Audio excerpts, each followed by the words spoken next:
ไทยคนแรกบริษัทอิตาเลียนไทยซึ่งเป็นผู้รับเหมาแจ้งว่าอย่างไงแจ้งว่าไม่มีหน้าที่ดูแลโครงสร้างนะภายใต้กิจการร่วมค้า IPD CREC นะบอกว่าอย่างไงนายเกรียงศักดิ์กวัฒนารองประธานบริหารอาวุโสบริษัทอิตาเลียนไทยดีเวล็อปเมนต์จำกัดมหาชนเข้ามาประชุมให้ปากคำก็บอกเพียงสั้นๆว่าอ่าบอกเพียงสั้นผมจะมาเข้าประชุมเตรียมเอกสารมาเรียบไม่ให้สัมภาษณ์ใดๆอ้าวไม่ให้สัมภาษณ์ไม่เป็นไรเดี๋ยวเขาไปหนิงแต่คนที่ให้สัมภาษณ์แทนคือ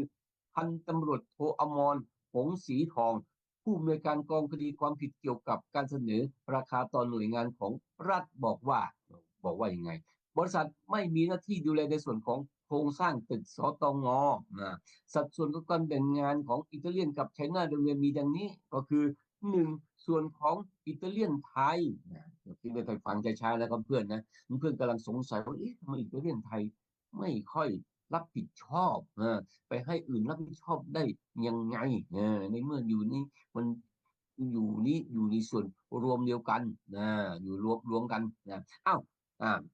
จากคำแถลงของพลตำรวจโทอมรหงศรีทองนะครับบอกว่ายังไงอิตาเลียนไทยจะทำเป็นข้อในส่วนเกี่ยวกับเข็มเจาะอ่าและเป็นวิศวกรรมระบบ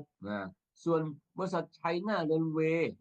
รับผิดชอบในส่วนของโครงสร้างทั้งหมดนะ